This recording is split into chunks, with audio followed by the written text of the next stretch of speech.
pelaku begal diringkus polisi. Koordinator aksi Paskawan Gultom juga menjadi salah satu mahasiswa yang dipecat mengatakan hal ini bermula dari Hashim jemput aspirasi warga Medan Amplas.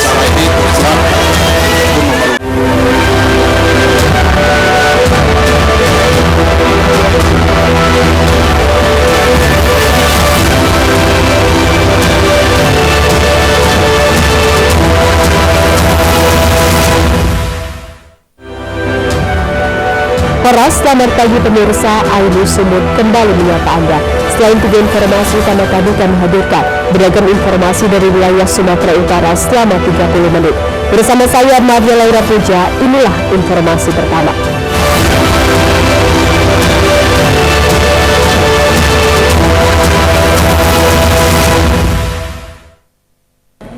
Pemirsa, 5 orang pria komplotan pelaku begal ditangkap polisi Reskrim Polsek Binjai Barat saat menunggu temannya yang menjalani perawatan luka di bagian kepala akibat mendapat perlawanan dari korban yang dibegalnya.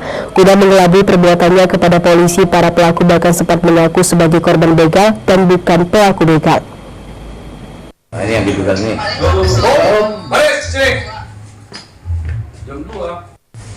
5 orang pria berusia menjelang 20 tahun, warga desa Payabagung dan desa Diski, kecamatan Hamparan Perak, Kabupaten Beli Serdang, ditangkap unit Reskrim Polsek Binjai Barat. Satu senjata api soft gun tanpa peluru dan satu senjata tajam diamankan dari kelima tersangka saat ditangkap polisi.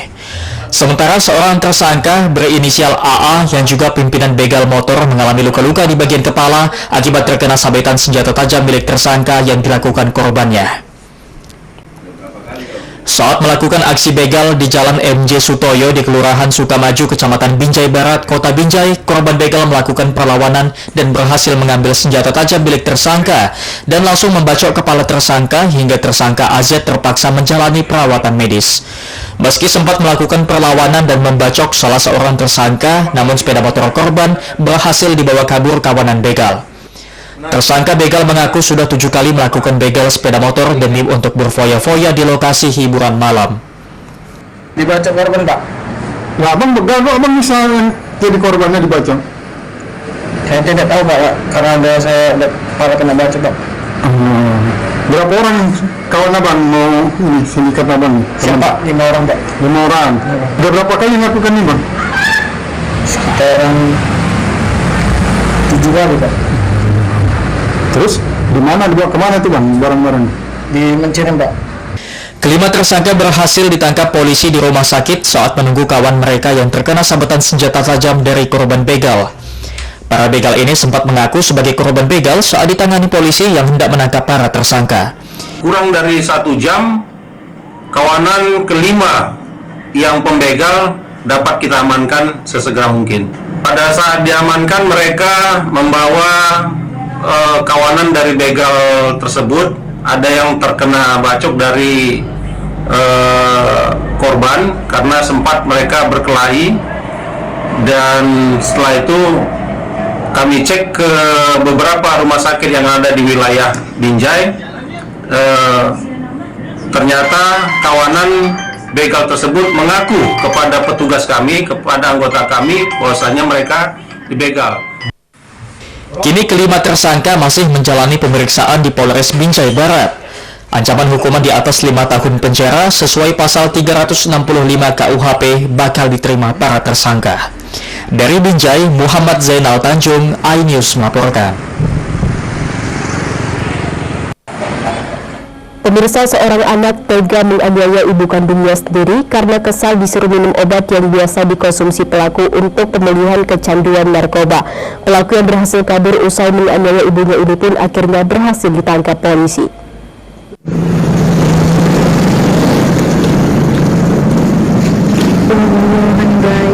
Inilah detik-detik saat pelaku penganiayaan berinisial AK berusia 31 tahun ditangkap tim Jatan Ras Satreskrim Polres Asahan Senin pagi.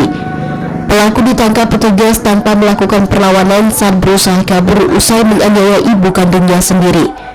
Pelaku menganiaya ibu kandungnya Gatmini 55 tahun di dalam rumahnya di Desa Sekama 1, Asahan, Sumatera Utara pada Senin subuh. Syamsul Bahri, Kepala Desa Saikama 1 mengatakan kalau pelaku menganiaya ibunya hingga tewas karena kesal disuruh minum obat yang biasa dikonsumsinya untuk pemulihan kecanduan narkoba. Sebelumnya pelaku sempat dilakukan rawat jalan, namun pelaku diduga masih belum pulih dan suka berbicara sendiri. Korban diketahui dianiaya oleh adiknya yang serumah yang melihat ibunya ditendang dan dipukul hingga mengalami luka lebam di wajah. Adiknya si pelaku, ya anak korban juga, beda kamar, mendengar suara yang seperti tendangan-tendangan gitulah. Jadi keluarlah si adik dari rumah atas nama Devi, melihat mamanya sudah terkapar di lantai keramik, hampir merapat ke dinding depan pintu kamar juga. Jadi dalam keadaan menangis dan tersiksa gitu dia di situ. Jadi setahu adiknya mama itu dan memperoleh ini kekerasan dengan dipijak, dan tadi kita lihat posisi wajah orang tua atau korban itu lembam gitu ya, biru. Pelaku kini telah dibawa ke Mapolres Asahan guna pemeriksaan lebih lanjut sekaligus memastikan kondisi kejiwaan pelaku. Sedangkan jasad korban dilakukan otopsi guna mencari penyebab kematian korban. Dari Asahan, Ulil Amri, iNews melaporkan. Pemirsa, seorang pengemudi truk nekat menggadekan truk yang dikemudikannya di kawasan yang diduga sebagai lokasi barak narkoba dan perjudian di kawasan Pasar 7 Deli Serdang demi membayar utang judi dan narkobanya. Namun dalam kasus ini korban pemilik truk merasa kecewa karena polisi Polres Binjai hanya mengamankan pekerja gudang tempat dibongkarnya truk menjadi beberapa bagian, sementara pemilik gudangnya hanya dijadikan sebagai saksi. Demikian halnya dengan pelaku utamanya yang hingga kini juga belum ditangkap.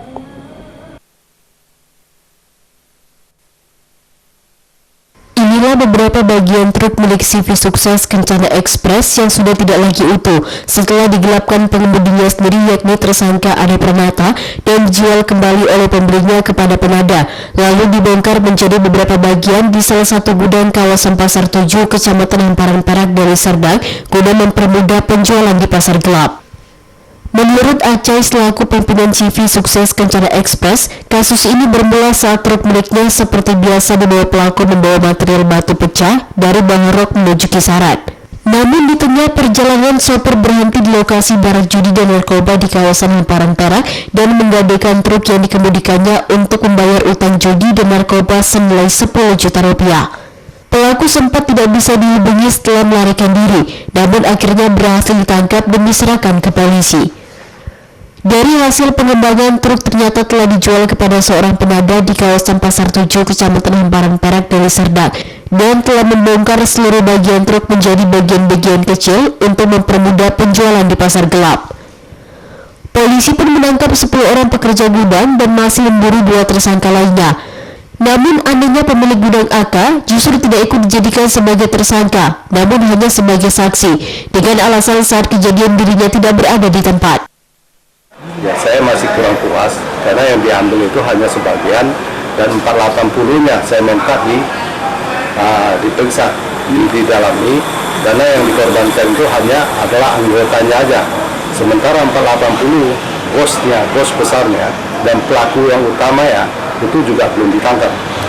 Menurut polisi kenapa nggak ditangkap pemilik gudang itu? Kan barang di situ, barang curian. Menurut juru periksa keterangan dengan saya, bahwa saya lihat si pemilik, si Ahok tidak tahu waktu itu dia tidak ada di tempat, yang melakukan transaksi itu hanyalah anggotanya. Acai pun mengaku belum puas dengan jumlah barang bukti yang disita polisi Polres Binjai karena hanya terdapat sebagian kecil saja dari keseluruhan mesin dan bodi truk. Acai pun berharap polisi serius menangani kasus ini dan menangkap aktor utamanya. Sementara isu yang beredar pelaku penanda truk diduga dibakingi oknum mafia judi, namun terkait kasus ini pihak Polres Binjai belum memberikan keterangan resminya. Dari Kota Binjai, tim iNews melaporkan. Pemirsa, pimpinan DPRD tinjau akar pohon masuk rumah. Tetaplah bersama kami.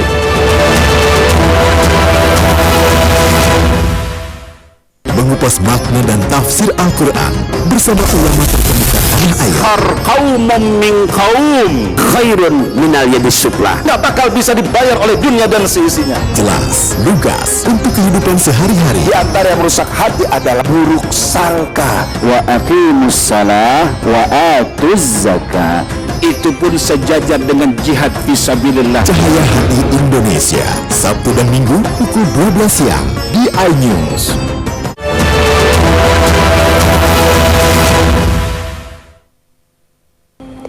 Terima kasih Anda masih bersama kami di iNews Sumut, inspiring and informative. Pemirsa, melakukan demonstrasi saat kegiatan Disnatalis Kampus, 19 mahasiswa Universitas Katolik Santo Thomas dipecat dan diskorsing karena tidak terima dengan keputusan kampus yang dinilai sepihak. Mahasiswa pun berunjuk rasa dengan memblokir jalan dan pencopotan alma mater.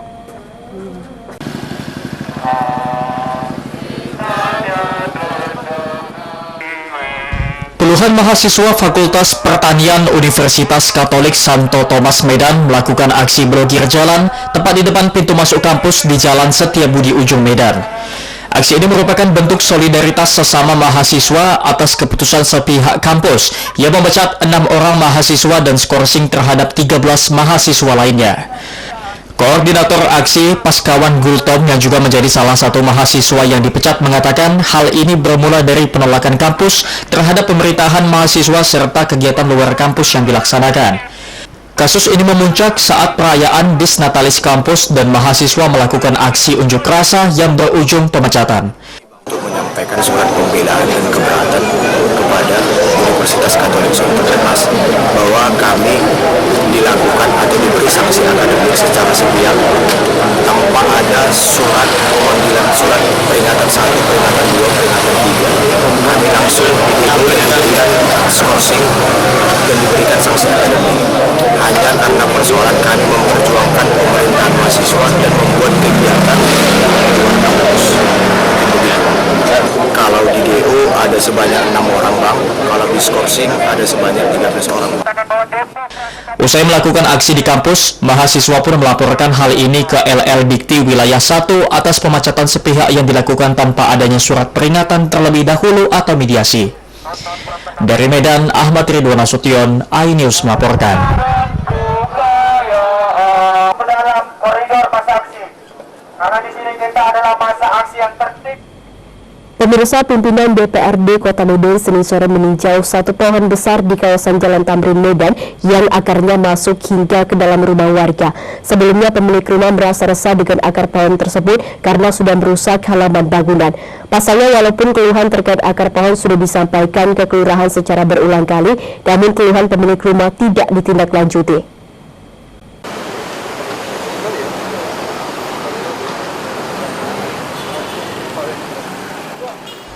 Didampingi perwakilan Dinas Sumber Air Bina Marga dan Bina Konstruksi atau SDA BNB ke Kota Medan, Ketua DPRD Kota Medan Hashim Senin sore meninjau satu pohon besar di kawasan Simpang Jalan Tamrin Medan berbatasan Jalan Sutrisno yang akarnya sudah menjalar masuk ke rumah warga.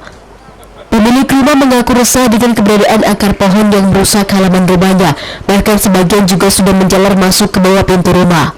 Pasalnya, pemilik rumah khawatir bila akar pohon besar ini dibiarkan terus menjalar akan merobohkan bangunan rumahnya. Sebelumnya, pemilik rumah mengaku kepada Ketua DPRD Medan Hashim dirinya sudah berulang kali menyampaikan keresahan atas akar pohon ini ke pihak kelurahan, namun pihak kelurahan setempat tidak pernah menindaklanjutinya.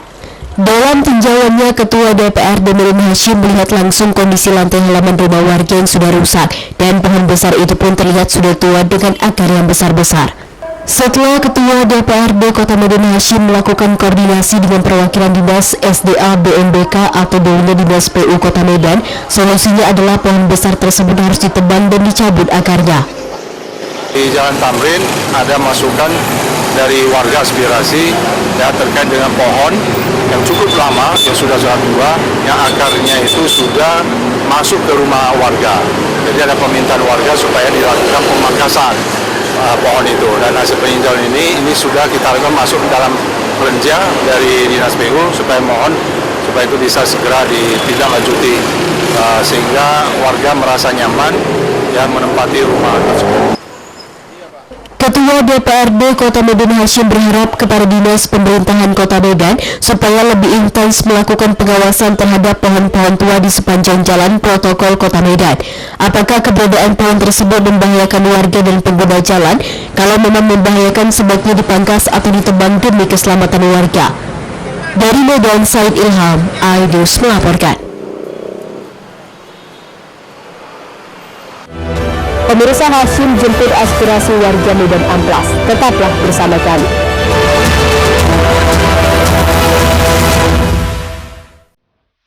Tahapan pemilu 2024.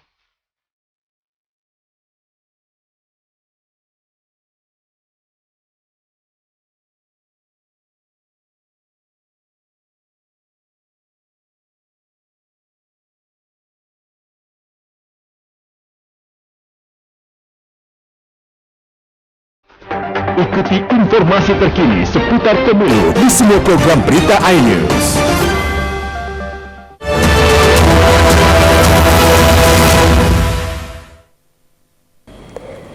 Terima kasih Anda masih bersama kami di iNews Sumut, inspiring and informative. Pemirsa, di tengah kesibukannya yang begitu padat sebagai pimpinan Dewan dan juga Ketua Partai Politik, Ketua DPRD Kota Medan Hasyim SE selalu menyempatkan diri untuk menemui masyarakat di daerah pemilihannya. Seperti pada Senin siang, wakil rakyat yang berasal dari Dapil 4 ini melakukan pertemuan dengan ratusan warga di Kelurahan Harjosari 2, Kecamatan Medan Amplas, dalam rangka mendengar berbagai keluhan dan aspirasi yang disampaikan warga terkait sejumlah persoalan dari program pembangunan yang sudah dijalankan pemerintah Kota Medan, namun manfaatnya belum dirasakan masyarakat.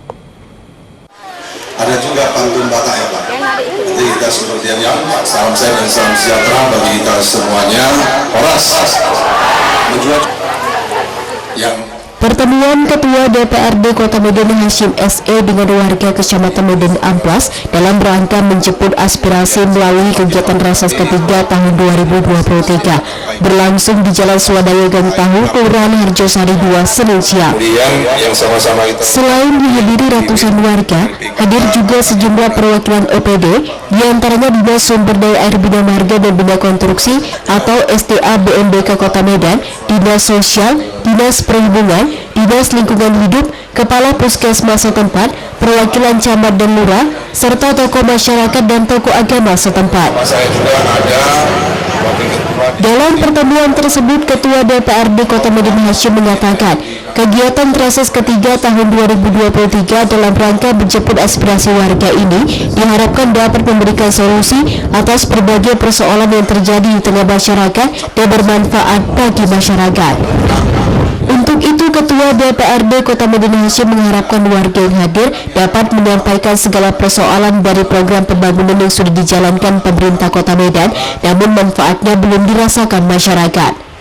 Tentunya banyak hal yang terjadi dan perlu disampaikan warga, khususnya di Kelurahan Harjosari 2, seperti soal lampu penerangan jalan, masalah drainase, kemudian terkait soal jalan, sampah, dan masalah BPJS Kesehatan dan bantuan sosial. Lebih lanjut, Ketua DPRD Kota Medan Hasyim menyampaikan, dalam pertemuan ini hadir sejumlah OPD yang tugas pokoknya bersentuhan dengan masyarakat, sehingga jika ada keluhan warga bisa diselesaikan dalam pertemuan ini, atau nanti kalau tidak bisa diselesaikan akan dibawa ke kantor DPRD Medan dan kemudian diteruskan ke pemerintahan Kota Medan. persisnya di Jalan Swadaya dan Tahu ada mau disampaikan ya aspirasinya mungkin terkait dengan lampu jalan, terkait dengan drainase, terkait dengan jalan ya, kemudian terkait dengan sampah ya, segala kebutuhan makan dan minumnya. Mungkin itu dulu dari saya. Setelah Ketua DPRD Kota Medan Hasyim selesai menjelaskan tujuan dari pertemuan tersebut, sejumlah warga yang hadir pun kemudian menyampaikan beberapa pertanyaan dan keluhan kepada Ketua DPRD Medan Hasyim. Seperti Darlina Siahutang, warga Jalan Swadaya, yang mengungkapkan kartu BPJS kesehatannya sudah tidak aktif lagi sehingga dirinya tidak bisa berobat. Ia berharap ada solusi sehingga ia bisa berobat gratis tetapi biaya ditanggung oleh pemerintah. Saya Bapak kenalkan, BPJS saya Pak tidak aktif lagi Pak. Saya tidak bisa berobat lagi Bapakku. Semoga bisa ditangani keluarga ini. Dan kawan-kawan pun ada juga senasib dengan saya. Dan saya ucapkan Keluhan berbeda disampaikan warga Jalan Swadaya lainnya, yaitu Antoni Zebua, yang mengatakan ada sekitar 1.000 orang kepala keluarga di daerah itu yang tidak mendapatkan bantuan sosial berupa PKH maupun bantuan sosial lainnya. Mereka sudah berusaha untuk mengurus berbagai persyaratan agar menerima bantuan sosial ke kantor Dinas Sosial Kota Medan di kawasan Padang Baris Medan, tetapi mereka merasa dibola-bola. Pihak Dinas Sosial malah menyuruh mereka ke kelurahan dulu, padahal sebelumnya dari pihak kelurahan mereka disuruh ke kantor Dinas Sosial. Di sini dikatakan ada 1.000 kakak yang bisa mendapat bantuan, tapi mungkin mudah-mudahan Bapak ada namanya di situ, ternyata tidak ada Pak. Lalu saya pergi ke kantor sosial, ada kawan itu. Kalau bantuan itu kami tidak kenal, tetapi baiklah ada jalan, karena Bapak di mana? Medan Abbas. Oh, kalau itu ada utusan di situ mendeteksi bagaimana keadaan kebenaran orang yang wajar, dia bisa menerima bantuan itu. Tetapi sampai sekarang Pak, tidak ketemu kami. Apalagi bantuannya. Sementara itu, Evi Mardiana, warga Jalan Bajak 2, mengaku tidak pernah mendapat bantuan sosial dan juga bantuan pendidikan.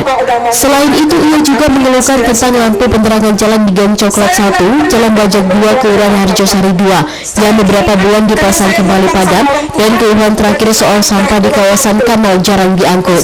Sementara agar daerah kanal tidak dijadikan tempat pembuangan sampah, ia sengaja menanam tanaman, tetapi warga tetap saja menjadikan daerah itu tempat pembuangan sampah. Evi berharap ada solusi dari pemerintah Kota Medan. nggak pernah lagi jalan aja pun saya udah nggak bisa naik gerobak Pak. Jadi hanya itu aja Pak. Saya minta tolong bantuan dari Bapak. Jalannya yang di mana Bu? Gang Coklat 1 Pak. Bajak 2H. Bajak 2H. Gang Coklat 1. Gang Coklat. 1 lingkungan 14. Harjosari 2. Satu jalan itu semua mati Pak. Mati. Berapa lama Bu? Nah udah berapa bulan ini Pak, baru hidup seminggu, udah berapa bulan ini jalan mati Pak. Itu aja. Iya. Dan itu aspirasi lagi Pak mengenai sampah kanal Pak. Saya kan nggak ada pekerjaan, saya kerjai lahan itu Pak, saya tanami semua tanaman. Tapi ada saja orang yang membuang sampah, dan sampah sekarang kanal itu udah tumpuk Pak. Menjawab keluhan warga dari Dinas Yautan yang mengaku BPJS Mandirinya sudah mati, Ketua DPRD Kota Medan Hasyim mengatakan, pemerintah Kota Medan bersama DPRD Medan sudah mengalokasikan anggaran kesehatan tahun 2023 sebesar 200 miliar rupiah dengan tujuan untuk memberikan pelayanan kesehatan bagi masyarakat.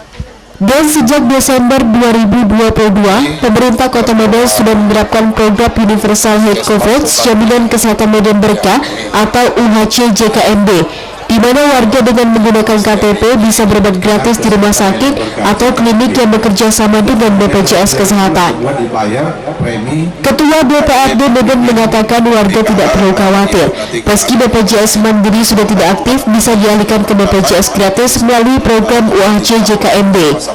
Warga bisa mendatangi puskesmas dengan menunjukkan KTP agar peralihan BPJS Mandiri ke UHC dapat diproses. Nanti Ibu datang ke puskesmas, ya, minta bantu ke puskesmas, tunjukkan KTP supaya ya diproses lagi kembali ke BPJS untuk masuk program UHC. Karena sebenarnya yang itu semua beralih nanti langsung ke BPJS UHC. Makanya tadi saya bilang anggarannya itu cukup besar untuk khusus hanya untuk membantu masyarakat mendapatkan pelayanan kesehatan gratis melalui BPJS, yaitu namanya program UHC, BPJS UHC.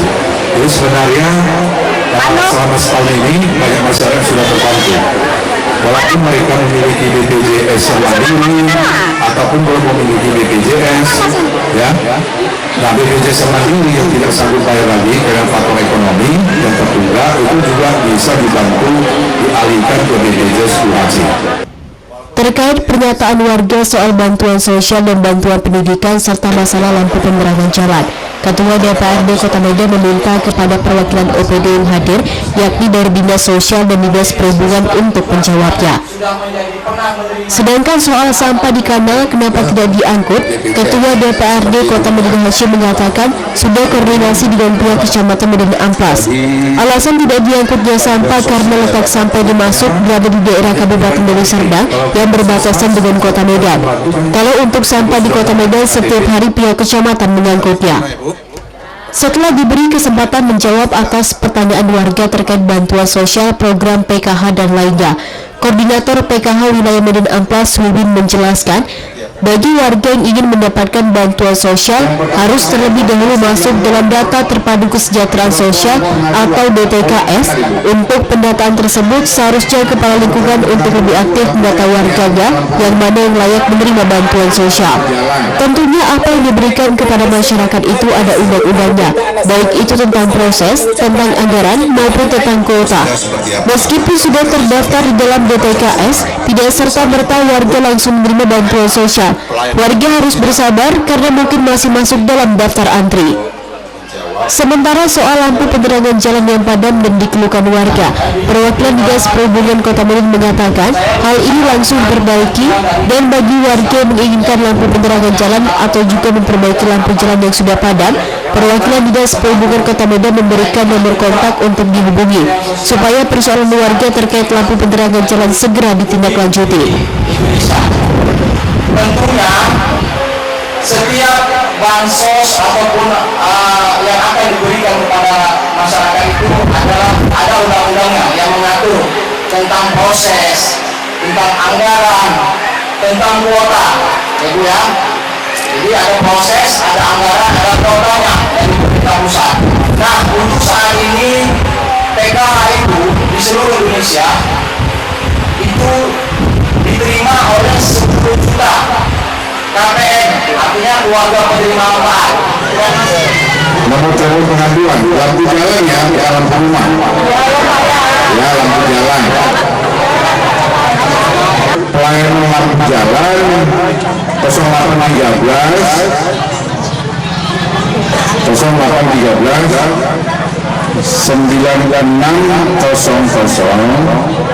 Usai memberikan cenderamata kepada warga yang bertanya, Ketua DPRD Kota Medan Hashim mengatakan, dalam pertemuan ini banyak warga mengeluhkan tentang bantuan sosial, BPJS dan lampu penerangan jalan, dan berbagai persoalan sudah langsung ditangani dan sebagian akan ditindaklanjuti. Dalam pertemuan ini warga juga ada mengeluhkan soal jalan rusak dan rencananya akan ditinjau. Ya, hari ini kita kembali mengadakan reses ketiga tahun 2023. Ya, lokasinya itu di Medan Amplas, Kelurahan Harjosari 2, Jalan Swadaya, Gatabu. Warga pada saat reses tadi banyak menyampaikan keluhan, terutama terkait dengan bantuan sosial, yaitu PKH, kemudian juga berkaitan dengan bantuan KIS, termasuk juga BPJS. Warga sangat antusias bertanya, dan kami telah menjelaskan kepada mereka dan sudah ada solusi yang diberikan kepada masyarakat. Kemudian selain itu ada juga tadi menyampaikan masalah lampu penerangan jalan. Nah, tadi hadir bersama kita dari Dinas Perhubungan ya, yang berkaitan dengan yang menangani lampu penerangan jalan.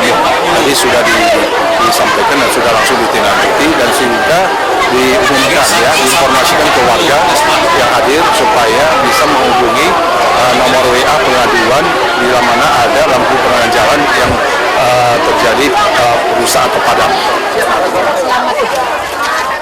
Dalam kesempatan tersebut, Ketua DPRD Kota Medan Hashim SE juga melakukan peninjauan Jalan Swadaya Gang Tahu yang dikeluhkan warga sudah lama rusak tetapi tidak diaspal.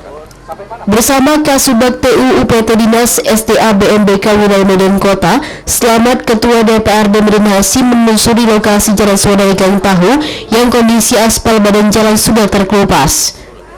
Kepada Kasubag TU PT Dinas SDA BMBK Wilayah Medan Kota, Ketua DPRD Kota Medan Hashim meminta supaya secepatnya merealisasikan pengaspalan jalan yang diinginkan warga. Karena selain rusak saat hujan turun, Jalan Swadaya Gang Tahu juga sering tergenang air. Menurut warga sekitar, mereka sudah lama bermohon kepada RT setempat agar diperbaikinya Jalan Swadaya Gang Tahu, dan pihak RT mengaku sudah menyampaikan ke kelurahan dan pihak kecamatan setempat. Tetapi sampai saat ini belum juga ada perbaikan jalan swadaya Gang Tahu. Untuk itu warga sangat bermohon dengan kehadiran Ketua DPRD Kota Medan Hasyim, jalan swadaya Gang Tahu secepatnya diaspal. Lama kali di jalannya, asing ngomong-ngomong aja waktu itu belum juga diselesaikan. Tapi insya Allah mana tahu nanti ini ya kan.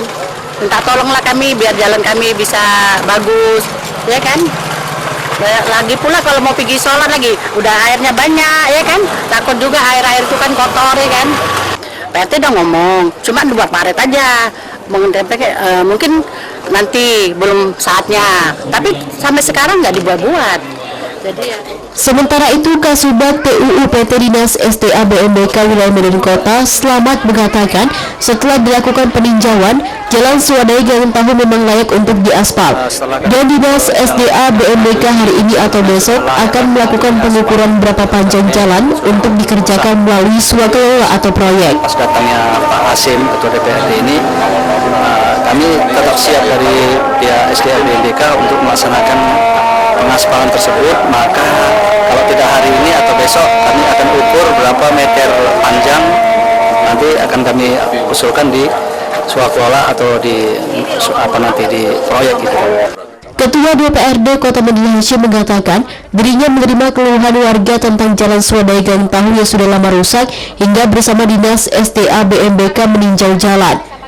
Dalam waktu dekat jalan akan diaspal tetapi diukur terlebih dahulu. Hasyim berharap keinginan warga agar jalan diaspal dapat segera ditindaklanjuti.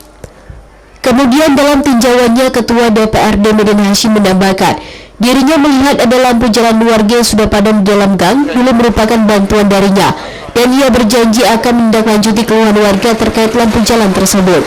Yang penting baginya masyarakat bisa dibantu dan mendapatkan kenyamanan di lingkungan masing-masing. Yang sudah lama tidak aspal dan kondisinya memang kita lihat tadi sudah kita tinjau bersama dengan Dinas SDBMK, UPTPU Medan Kota, dan kita lihat kondisinya memang agak rusak ya, dan sudah ini kami minta supaya segera dilakukan pengukuran dan dilakukan tindak lanjutnya untuk program pengerjaan mungkin dalam waktu dekat ini kalau bisa. Seperti itu. Ya, termasuk juga lampu jalan yang kebetulan di sini tidak ada lampu tidak ada tiang ya. Dan kemarin sudah pernah kita bantu untuk melakukan pasang lampu jalan itu secara swakelola ya.